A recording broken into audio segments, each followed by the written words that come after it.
하나님 말씀 로마서 5장 7절 8절 말씀 같이 보겠습니다.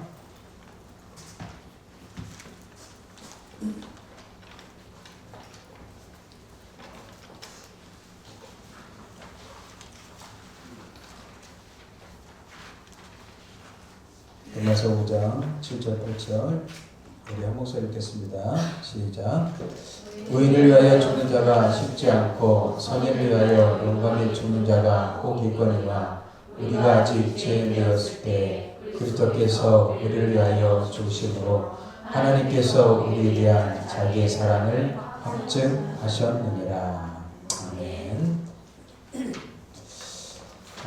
우리가 계속 하나님의 언약에 대해서 우리가 공부하고 또 배우고 있습니다.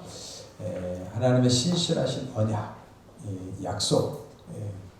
인간의 약속은 상황과 환경과 조건에 따라서 깨지기 쉽죠. 그러나 하나님의 언약은 영원토록 변하지 않을 줄 믿습니다. 신실하신 그 하나님의 언약이 있기에 우리는 늘 그 언약을 붙들고 믿음 안에서 살아야 될 줄 믿습니다. 그래서 지난 시간에 우리가 갈라디아서 3장 8절에 하나님께서 아브라함에게 복을 주셨지만 그 복의 그 핵심은 복음이라고 그랬죠. 그래서 갈라디아서 3장 8절에 사도 바울은 그렇게 얘기했어요. 먼저 아브라함에게 뭘 전하되? 복음을 전하되 모든 이방인이 너로 말미암아 복을 받으리라. 모든 이방인, 모든 민족, 모든 족속이 너로 말미암아. 여기서 너라는 것은 결국 예수 그리스도를 얘기하겠죠. 그래서 창세기 12장 말씀이 이런 의미를 짓는다고 그랬어요. 복의 의미는 형통과 번성이 아니라 구원의 복이라고 그랬어요. 그래서 여러분들 우리 크리스찬들에게 가장 큰 복이 뭐예요? 구원의 복, 예수의 복이잖아요. 그러면 우리는 이미 복받은 자예요, 아니에요? 이미 복받은 자예요. 내가 복받았다고 믿고 사는 사람하고 복을 안 받았으니까 늘 복을 주십시오 하는 사람하고 삶의 자세와 태도가 다르단 말이죠. 생각이 달라져요. 이미 우리는 하나님의 복을 받은 자들입니다. 그것을 우리는 누리셔야 돼요. 이미 복받은 자이기 때문에 누리셔야 된다는 말이에요. 조금 풍족한 가정에 태어났음에도 불구하고 늘 부족한 걸 보면서 맨날 그것을 바라보면서 불평하는 아이와 그 좋은 부모를 만나서 그것을 풍성하게 누리면서 사는, 감사하면서 사는 그 자녀들, 엄청난 차이가 있겠죠. 우리 크리스찬들은 하나님의 그 복을 누리면서 사셔야 돼요. 감사하면서 사셔야 돼요. 그래서 감사가 또 다른 감사를 불러오고 하나님의 축복이 또 다른 축복을 불러오게 될 줄 믿습니다. 그래서 늘 하나님의 은혜 가운데 우리는 이 구원의 복을 우리가 누리면서 살아야 될 줄 믿습니다. 그리고 복의 대상은 누구라고 그랬어요? 아브라함한테 물론 얘기하셨지만 하나님이 궁극적으로 지향하고 있는 것은 뭐예요? 모든 민족 천하 만민이에요. 이 복은 누구를 통해서요? 아브라함의 후손으로 오신 한 씨인 바로 예수 그리스도를 통해서 주시겠다는 거예요. 이미 그 복이 우리 모두에게 이렇게 임한 거란 말이죠. 그래서 우리는 이미 복받은 자예요. 한번 우리 고백해 봅시다. 나는 복받은 자이다. 나는 그리스도 안에서 복받은 자이다. 그래서 감사하고 누리십시오.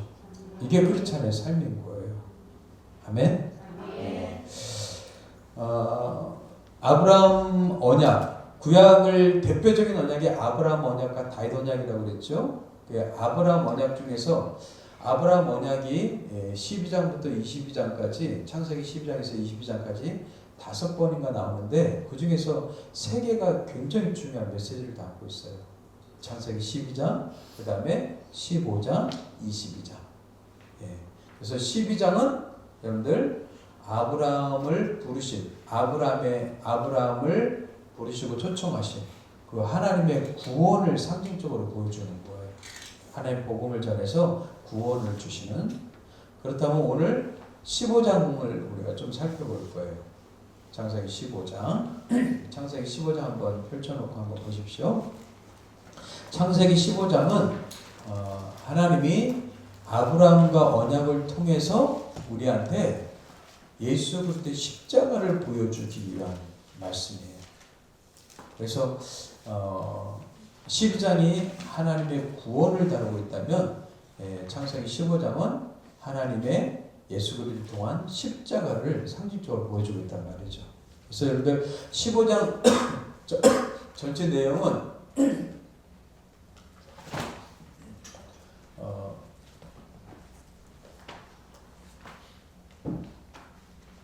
15장 전체 내용을 보면 이렇게 되어 있어요.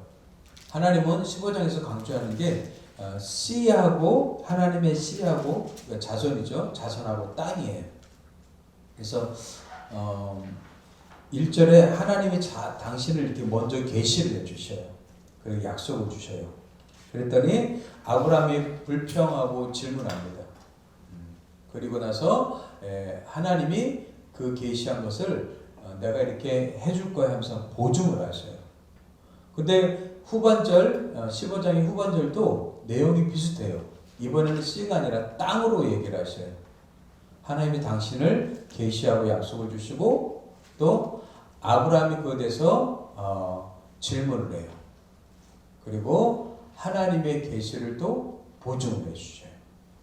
그래서 15장 내용 보면은 하나님의 약속, 자손과 땅에 대한 약속이에요. 언약이에요.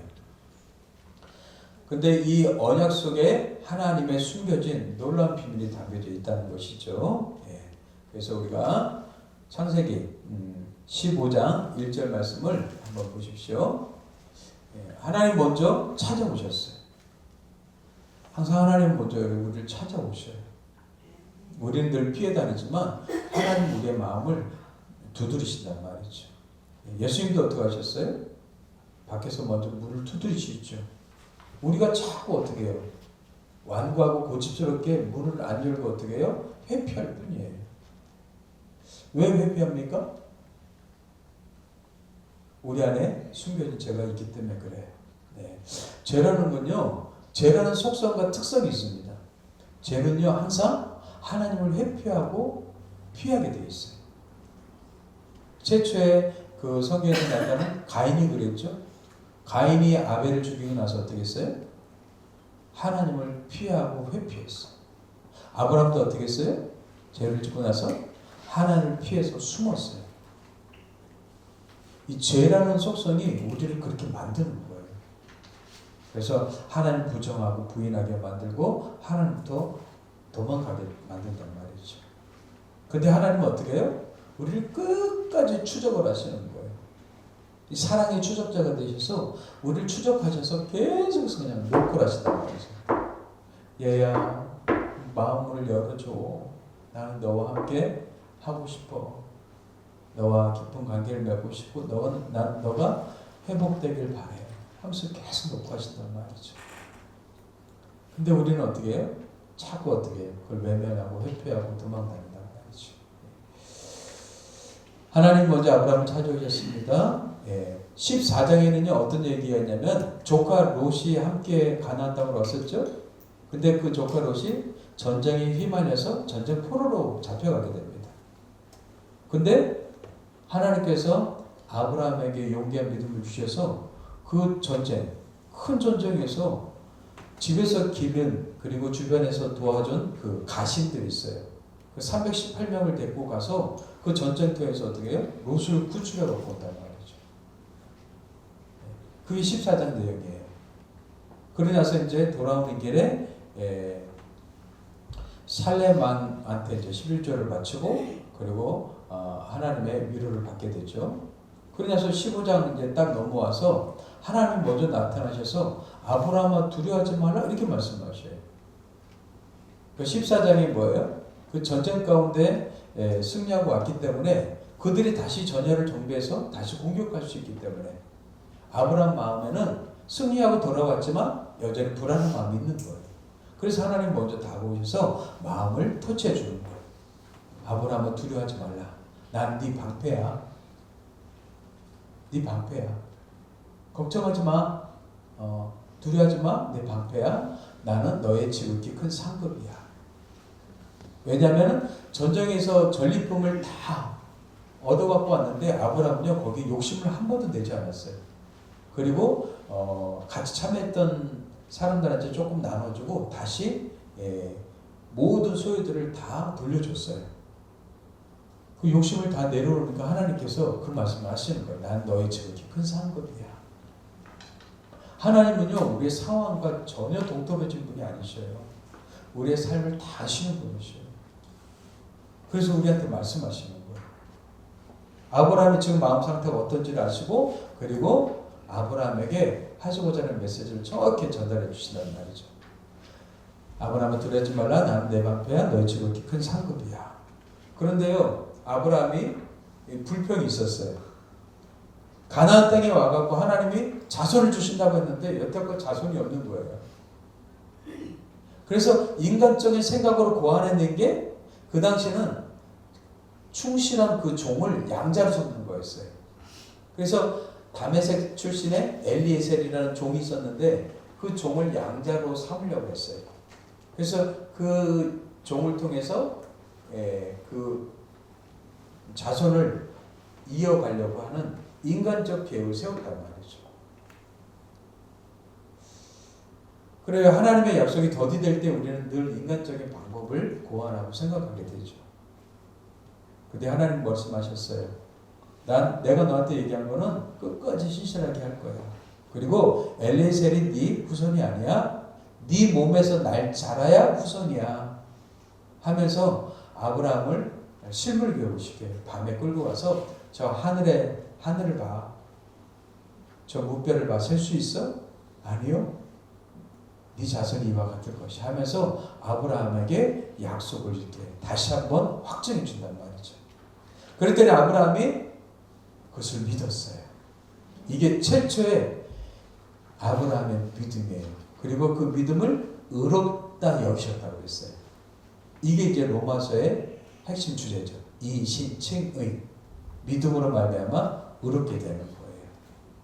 그러고 나서 두 번째 하나님께서 땅의 약속을 주는 거예요. 이 땅을 너한테 줄 거야. 네 후손한테 줄 거야. 그랬더니 아브라함이 뭐라고 하냐면 내가 무엇으로 할 수 있겠습니까? 증표를 보여주세요. 이렇게 얘기하는 거예요. 그랬더니 그래? 그럼 내가 증표를 보여줄게. 그럼 너는 준비해. 하면서 3년 된 암소와 3년 된 암염소, 3년 된 순양, 산비둘기와 집비둘기 새끼를 준비해. 라고 하셨어요. 그리고 그 짐승을 준비해서 반을 쪼개서 이렇게 양쪽으로 이렇게 놓으라고 했어요. 벌려서 놓으라고 했어요. 근데 이 증표가 뭐냐면 그 당시 여러분들 우리는 성경은 그 당시 문화도 우리가 살펴봐야 된다고 그랬죠? 그 당시 문화를 보니까는 지금 시리아 동쪽에 말이라는 곳이 있는데 말이라는 곳에서 많은 고고학을 발굴하는 그 팀들이 수천 개의 토판을 발견해요. 토판. 근데 그 토판 문서에 고대 언약 체결하는 방식이 기록되어 있는 거예요. 그래서 언약을 체결한 다음에 짐승을 그 자리에서 쳐 죽이거나 아니면 반을 잘라서 이렇게 벌려놓고 그 사이를 언약한 사람들이 왔다 갔다 하는 거예요. 왔다 갔다. 그게 언약 체결 방식이었어요. 지금은 어때요? 지금 뭐 계약서를 쓰고 도장을 찍으면 되는 거잖아요. 그죠? 근데 고대 방식에서는 어떻게 해요? 짐승을 잡아갖고 반 쪼개갖고 벌려놓고 그 사이를 언약 당사자들이 왔다 갔다 하는 거예요. 이걸 우리는 저주 언약이라고 해요. 저주 언약. 근데 그 말이라는 문서에 그게 기록되어 있는 거예요. 근데 놀라운 사실은요, 중국 문헌에도 이런 저주 언약이 있어요. 그러니까 고대 언약 방식에는 모든 부분들이 이렇게 통용되고 있었다는 거예요. 그래서 하나님은 그때 당시의 언약 방식으로 아브라함에게 지금 언약을 체결하고 있는 거예요. 내가 너한테 확실한 증표를 보여줄게. 그 증표, 지금 너희들 언약하는 그 방식으로 내가 언약해줄게. 그러면서 3년 된 암소, 암염소, 순양, 산비둘기, 집비둘기 갖고 오라고 얘기합니다. 그래서 창세기 15장 10절에 이렇게 말씀하시요. 같이 읽어보겠습니다. 시작. 아브라함이 그 모든 것을 가져다가 그 중간을 쪼개고 쪼갠 것을 마주 대하여 놓고 그 쇠는 쪼개지 아니하였으며 하면서 어떻게 해요? 예. 중간을 쪼개갖고 어떻게 해요? 마주 보게 했단 말이에요. 예. 이게 바로 하나님의 언약. 그 당시 사람들이 맺는 언약 방식으로 아브라함에게 언약을 지금 보여주고 있는 거예요. 그래서 여러분들 언약을 맺다, 언약을 세우다 그랬잖아요. 그죠? 언약을 세우다 맺다라는 단어를 원어로 살펴보니까 언약을 쪼개다예요.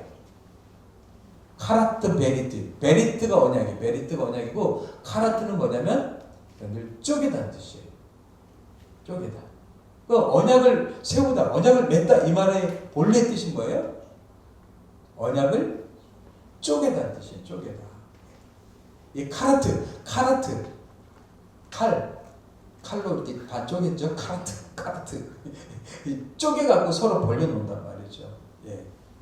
그러고 나서 여러분들 그 사이를 서로 지나가게 한단 말이에요.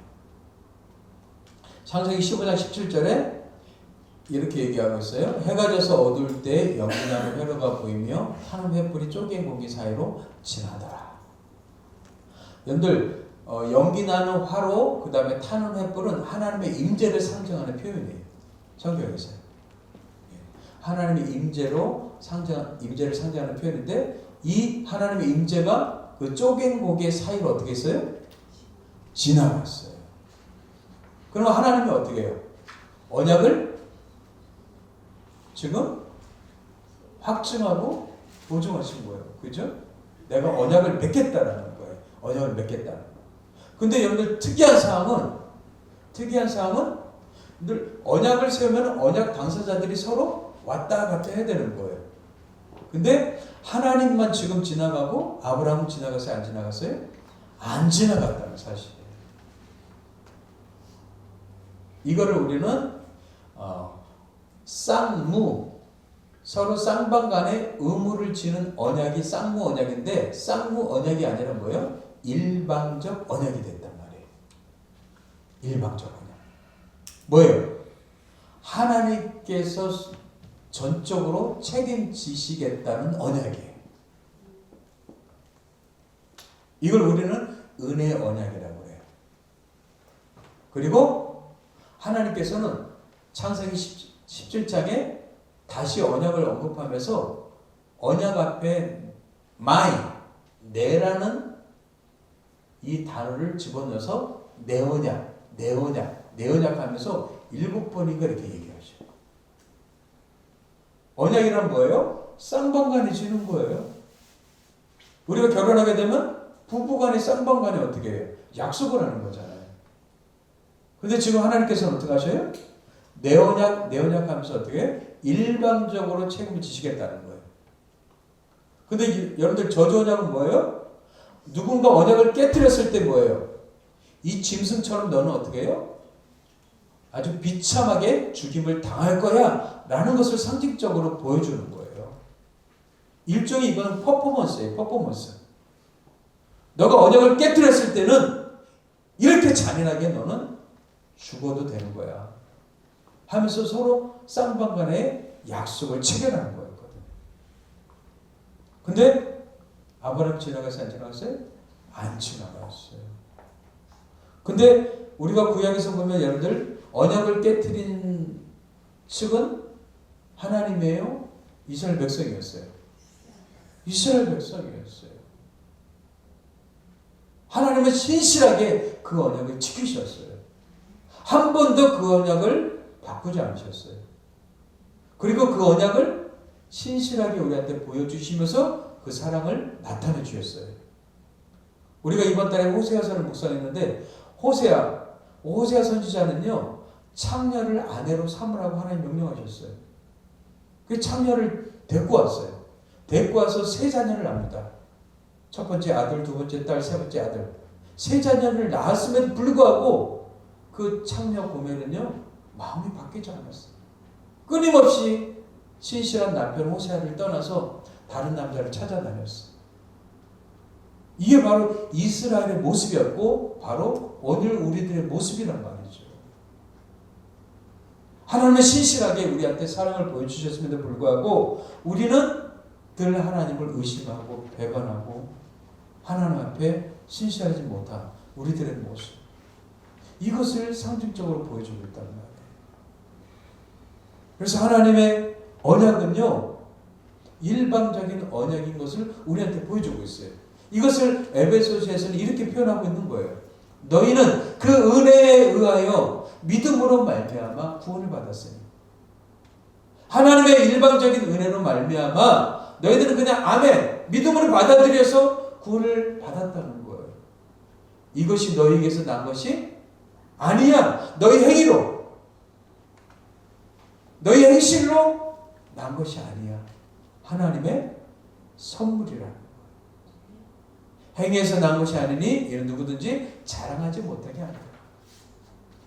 그래서 우리는 하나님 앞에서 자랑할 게 하나도 없는. 그런데 많은 종교인들은 하나님 앞에 자랑해요.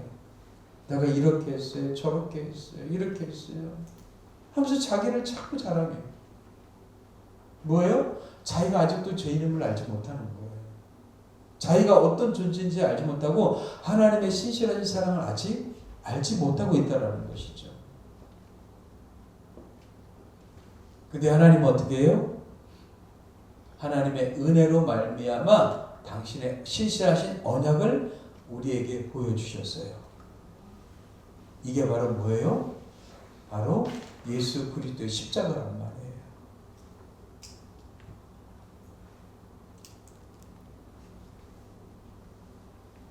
2000년 전에 하나님께서는 뭐예요? 우리가 용서해달라고 말하기 전에 이미 하나님이 일방적으로 어떻게 하셨어요? 자신을 쪼개셨어요. 어디에서? 십자가에서요. 십자가에서 못에 박히시고 창에 찔리시면서 당신을 쪼개신 거예요. 창세기 15장에서 이미 하나님은 뭐예요? 당신이 신실하게 언약을 지키시고 이스라엘이 지키지 못한 그 책임에 대해서 스스로 책임지시고 당신을 쪼개셨단 말이에요. 언약을 지키지 않은 것에 반드시 언약 당사자가 그것을 책임져야 됩니다. 근데 이스라엘 백성들에게 하나님 책임 물으시지 않고 어떻게 해요? 당신이 스스로 그 책임을 지셨단 말이에요. 할렐루야. 이게 하나님의 언약의 놀라운 은혜인 거예요.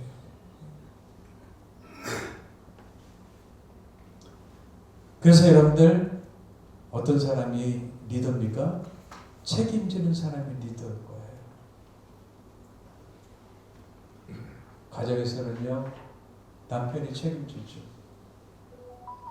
자식에 대해서 부모가 책임져요.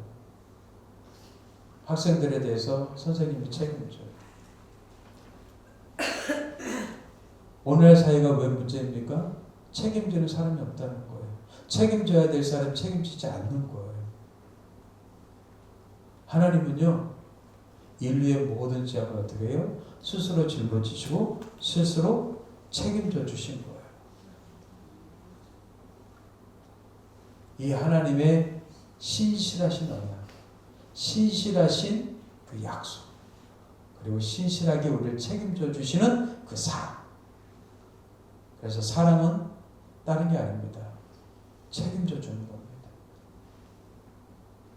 사랑은 감정이 아닙니다. 사랑은 동사입니다. 뭐예요? 책임져 주는 겁니다.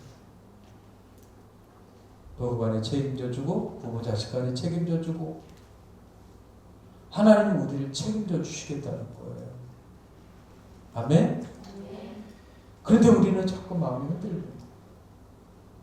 눈에 보이는 상황과 환경만 보고 흔들리는 거예요. 내 뜻대로 안 된다고 흔들리는 거예요.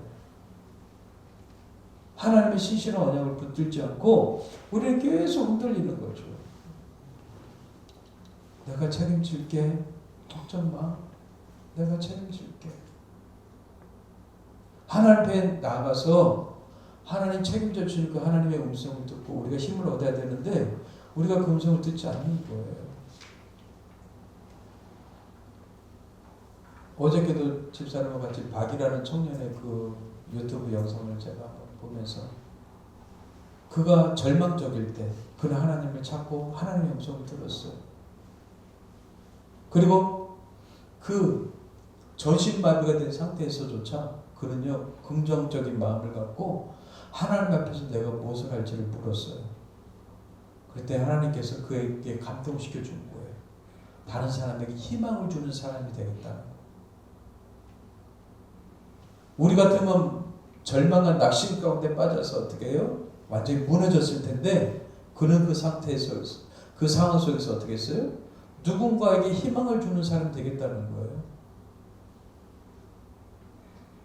그러고 나서 세 친구하고 같이 여행하고 있는 장면인데 전주에 가서 강연을 하더라고요. 그 사람들한테 강연을 통해서 또 서로 대화를 통해서 희망과 소망을 불어넣어주고 감동을 불어넣어주더라고요. 하나님의 은혜와 사랑을 깊이 깨닫고 음성을 들은 사람들에게는 이런 힘이 있는 줄 믿습니다. 이런 능력이 있는 줄 믿습니다. 박이라는 청년이 그 절망적인 상황에서도 힘을 가질 수 있다는 것은 인간의 힘이 아니잖아요.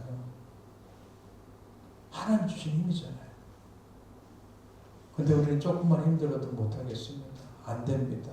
못합니다. 할 수 없습니다. 우리는 이렇게 입으로 스스로를 그냥 막고 있어요. 스스로 한계 짓고 있단 말이죠. 코이라는 잉어가 있대요. 어항에서 키우잖아요. 그러면 기껏 자라봤자 9cm, 10cm래요. 연못에 키우잖아요. 그러면 3, 40cm씩 큰대요. 강에 풀어놓잖아요. 1m 이상으로 큰대요.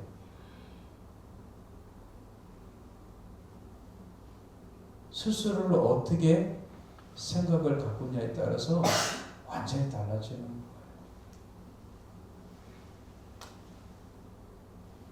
여러분들 스스로 여러분들 자신을 제어하지 마십시오. 제한하지 마십시오. 하나님의 생각으로 여러분 자신을 바라봐야죠.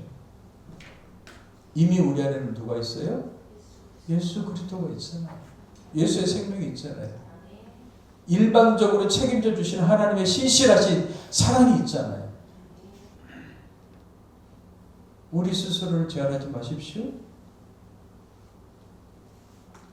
창세기 15장에서 이미 하나님은 그 약속을 하셨지만 그것을 신약에서 예수님이 신실하게 그것을 이루어가신 걸 볼 수가 있어요. 마태복음 16장 21절 한번 보세요. 예수님께서 십자가에 죽으러 가시는 장면을 얘기해 주고 있어요. 이때로부터 예수 그리스도께서 자기가 예루살렘에 올라가 장로들과 대제사장들과 서기관들과 많은 고난을 받고 죽임을 당하고 제3일에 살아나야 할 것을 제자들에게 비로소 나타내시니.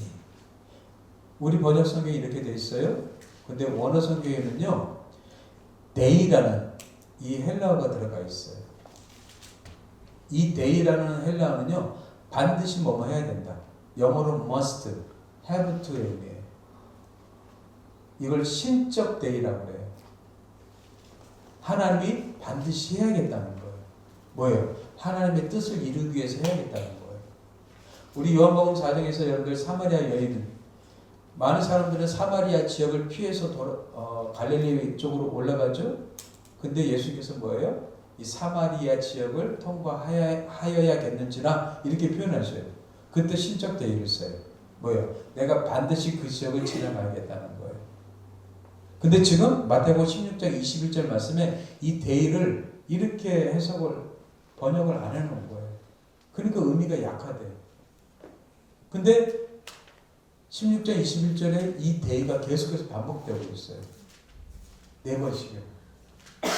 그래서 우리는 그걸 넣어서 해석하면 어떻게 돼요? 이때로부터 예수 그리스도께서 자기가 예루살렘에 반드시 올라가야 하고 장로들과 대제사장들과 서기관들에게 반드시 많은 고난을 받아야 하고 반드시 죽임을 당해야만 하고 제3일에 반드시 살아나야만 할 것을 제자들에게 빌어서 나타내신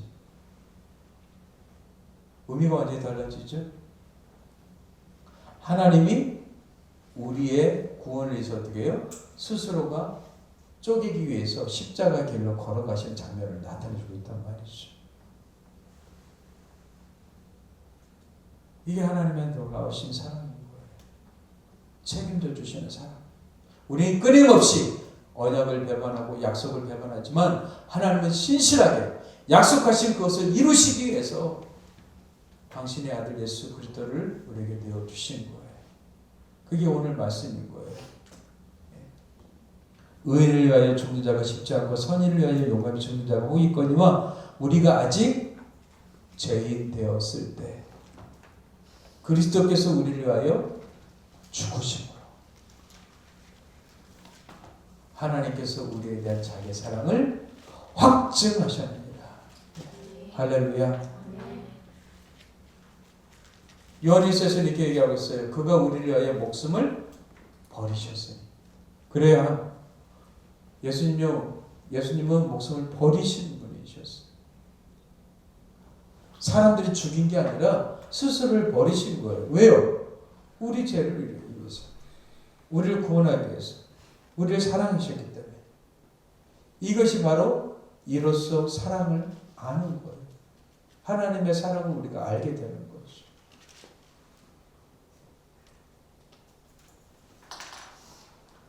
어쩌면 하나님의 사랑은 지독한 사랑이죠. 우리는 끊임없이 배신하고 배반하지만 절대 포기를 모르는 지독한 사랑인 거예요. 끊임없이 추적해서 그 사람을 어떻게 해요? 바꾸시는 놀라우신 하나님의 사랑인 거죠. 저는 이 사랑을 여러분들이 말로만 듣는 것이 아니라 깊이 경험했으면 좋겠습니다. 그 사랑의 깊이와 넓이와 높이와 길이를 깨달아 알았으면 좋겠어요. 그래서 우리는 그 사랑에 감격하는 거예요. 그 사랑에 놀라게 되는 것이죠.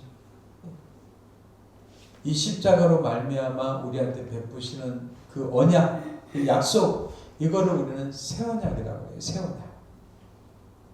근데 이 새 언약을 구약에서 이미 얘기하고 있었어요. 예레미야 선지자가 얘기하고 있었어요. 한번 읽어볼까요? 좀 보이시나요? 너무 작게 보이죠? 여호와의 말씀이니라. 보라, 날이 이르리니 내가 이스라엘 집과 유다 집에 새 언약을 맺으리라. 아브라함과 맺은 언약은 옛 언약이지만 여러분들 예수님을 통해서 우리한테 새 언약을 맺어주신 거예요. 그거를 히브리서 9장에서는 이렇게 얘기하고 있어요. 그리스도께서는 장래 좋은 일에 대제사장으로 오사 손으로 짓지 아니한 것 곧 이 창조에 속하지 아니한 더 크고 온전한 장막으로 말미암아 염소와 송아지와 피로 하지 아니하고 오직 자기의 피로 영원한 속죄를 이루사 단번에 성소에 들어가셨느니라. 자기의 피로 쪼개서 어떻게 해요? 영원한 속죄를 이루신 거예요. 짐승의 피는 매번 어떻게 해요? 우리가 죄를 짓고 매번 우리 짐승을 통해서 피를 통해서 1년에 한 번씩 용서받았어요. 근데 예수님의 피는 뭐예요? 이제 더 이상 그렇게 속죄할 필요가 없어요. 예수님의 피로 단번에 영원한 속죄를 이루셨기 때문에 그래요. 그래서 염소와 황소의 피와 및 암송아지의 죄를 부정한 자에게 뿌려 그 육체를 정결하게 하여 거룩하게 하거든 하물며 영원하신 성령으로 말미암아 흠없는 자기를 하나님께 드린 그리스도의 피가 어찌 너희 양심을 죽은 행실에서 깨끗하게 하고 살아계신 하나님을 섬기게 하지 못하겠느냐. 이로 말미암아 그는 새 언약의 중보자시니. 새 언약의 중보자가 되셔서 첫 언약 때에 범한 죄에서 속량하려고 죽으사 부르심을 입은 자로 하여금 영원한 기업의 약속을 얻게 하려 하십니다. 예수님의 새 언약을 통해서 이제는 뭐예요? 부르심을 입은 자 우리 모두에게 어떻게 해요? 영원한 기업의 약속을 주시고자 새 언약을 다시 세우시는 거예요. 그래서 우리는 이 땅에 살아가면서 이 새 언약의 일꾼이 되는 겁니다. 새 언약의 중보자가 되셔서 우리 새 언약의 일꾼들이 되는 거예요. 할렐루야. 이 새 언약에 대해서 여러분들 다음에 시간 날 때 한번 쭉 제가 구약에서 이렇게 쭉 풀어드릴게요. 하나님은요 기가 막히게 이 성경을 통해서 우리한테 약속해 주시고 그 약속을 이루어 가셨어요. 그리고 그 약속을 통해서 당신의 사랑을 우리에게 보여주시고 그리고 너를 책임져 줄 거야 라는 이 약속을 우리한테 주신 거예요. 할렐루야. 하나님의 이 신실한 사랑을 우리가 구체적으로 경험하게 되길 좀 축복합니다. 이 사랑을 우리가 맛보아 알자다. 하나님의 선하심과 사랑을 맛보아 알지어다. 맛보아야 돼요. 맛보아야 돼요. 그래서 기도할 때 그렇게 기도하세요. 주님, 이 사랑을 깨달아 알게 해주십시오. 이 사랑을 맛보아 알게 해주세요. 그리고 이 사랑을 내가 누리며 살게 해주십시오. 사람은 안 바뀐다고 그러잖아요. 그런데요, 이 사랑을 경험한 사람은 바뀌게 돼 있어요. 그래서 사람을 바꾸는 건 사랑이지, 여러분들 어떤 강한 힘이 아니란 말이죠. 우리가 남자들 알잖아요. 해병대 갔다 와서 아주 힘들게 속된 말로 빡시게 훈련받잖아요. 바뀐 것 같아요. 근데 제대하면 어떻게 해요? 그대로 해요. 안 바뀌잖아요. 그런데 사랑이 우리를 바꾸는 거예요. 강한 바람이 우리를 바꾸는 것이 아니라 따뜻한 햇볕, 사랑이 우리로 하여금 무장해제를 하게 한단 말이죠. 그래서 이 사랑을 우리가 힘을 보셔야 됩니다. 그리고 신앙생활에는 무엇입니까? 이 사랑을 맛보면서 살아가는 것이 바로 신앙생활인 거예요. 이 사랑 앞에 여러분들이 무장되었던 모든 것들이 하나씩 해제되어지게 되길 저는 축복합니다. 우리의 상처가 해제가 되어야 돼요. 우리의 아픔도 해제가 되어져야 돼요. 그리고 우리 안에 있는 여러 가지 세상적인 갑옷들의 해제가 되어져야 돼요. 그래야지 우리는 온전한 그 사랑을 깨달아서 그 사랑을 누리면서 살아가게 될 줄 믿습니다. 이 사랑과 하나님 주시는 평안이 우리 모두에게 있게 되길 주님의 이름으로 축복합니다.